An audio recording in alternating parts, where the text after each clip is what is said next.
Kenosha. This is the aftermath in Wisconsin of what's happening. And if you look inside the cars that were on fire last night, they are melted down to the frame.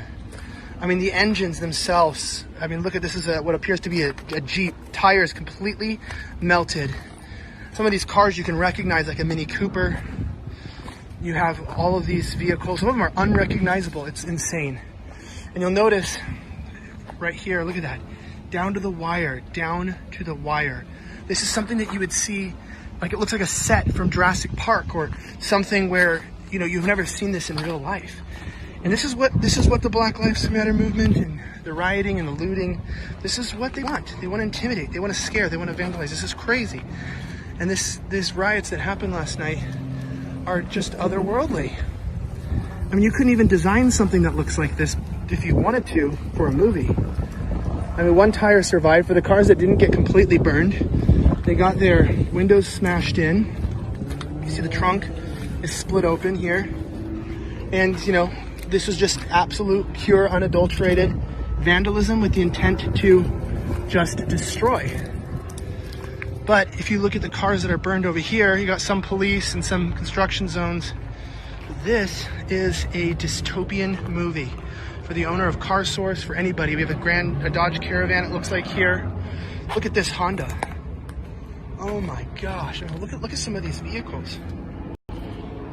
It's really intense to know that this is not only could have been potential for somebody to drive, but this also could have been somebody's small business.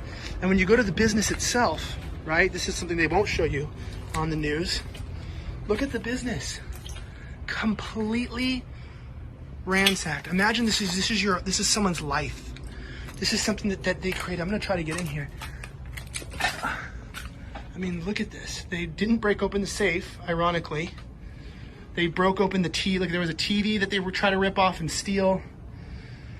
And this is what happens. There's not even any police here. Hey everyone, welcome to my channel.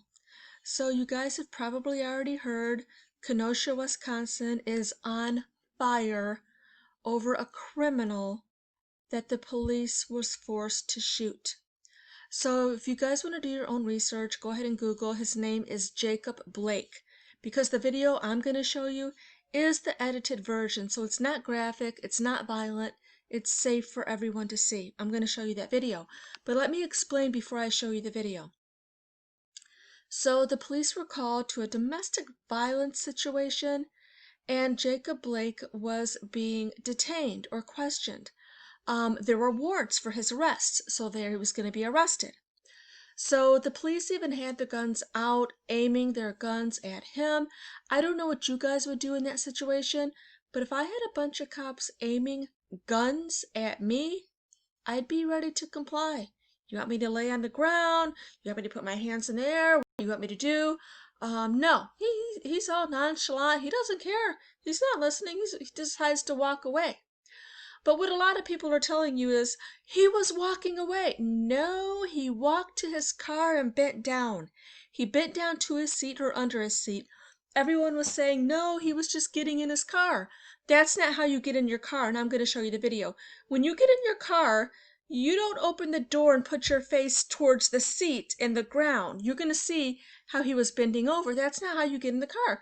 You get in your car kind of sideways. You get in the seat aiming your face at the window, at the windshield, right? Not at the floor, not at your seat. He was bending down. You guys will see the video in just a second.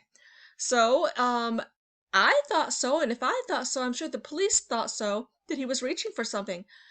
There's no time. There's no time. The police lives matter too. Their lives, they have to protect their own lives too.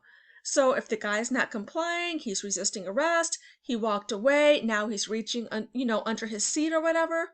What are the cops going to do? Of course, they're going to do what they're trained to do. That's what's going to happen. So a lot of people are saying, when is this going to stop? When are police going to stop shooting criminals? Well, when they stop being criminals and they stop resisting arrest. That's the only time. So if you don't want to be shot by the police, stop being criminals, stop resisting arrest. Those are your options. Those are your only options. Other than that, no, it will not stop ever, okay? So the police don't go around shooting innocent people. You know, I've never had guns pulled on me. I've never been in that situation. Nobody I know has been in that situation. So yeah, if you're a criminal, one funny thing that someone told me, that they said that they have never seen a black Republican being pulled over by the police and shot. That's true. Must be that liberal frame of mind, that criminal frame of mind, I guess. But anyways, I'm gonna show you guys the video and let me know what you guys think. But the guy was a criminal. He had a record. Um, he had a drug background, I believe sexual assault. I have no sympathy. I don't care if he lives or dies. I don't care. In my mind, I'm just going to be perfectly honest. It's one less criminal off the street. Why would I care? I'm not going to sit here and pretend I care about a criminal because I don't. I care about good people. I care about law-abiding citizens that are trying so hard to live their life in this crime-infested world. So if he loses his life, good. I don't care. I really don't care. Anyway, let me show you guys the video and then do your own research and you can see how literally the city is just on fire. Any excuse to set things on fire and steal from expensive stores, well, it's not going to end. It's not going to end anytime soon. Let's take a look at the video. The weekend in Wisconsin as hundreds marched on police headquarters in Kenosha after police shot a black man yesterday. It happened after police responded to a domestic call. The incident caught on camera and a warning. Some viewers may find this video disturbing.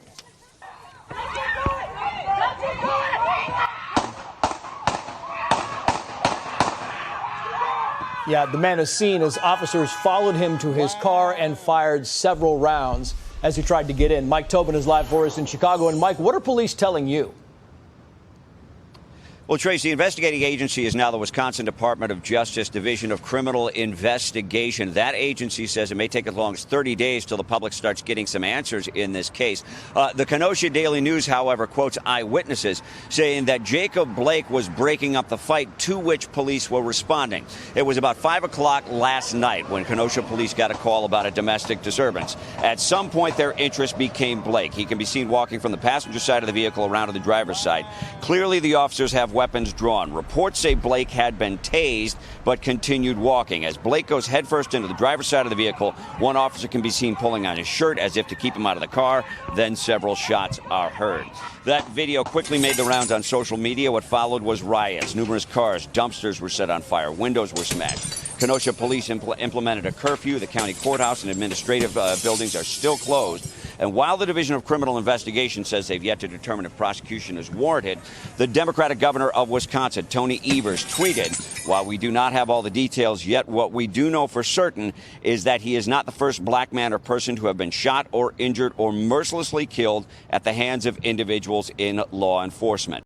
Now, prominent civil rights attorney Benjamin Crump now represents the family. He says Jacob Blake had 3 children in the back of the vehicle when he was shot by police. A retweet on Trump's page says Blake, who was life-flighted to Froedtert Hospital in Milwaukee, is out of surgery and recovering in the ICU. According to a report in the Racine County Eye, Blake has had run-ins with police before. Back in 2015, according to the report, he brandished a weapon inside a bar. He resisted arrest and ultimately had a canine turned on him. Trace? Mike Tobin live for us in Chicago. Mike, thank you.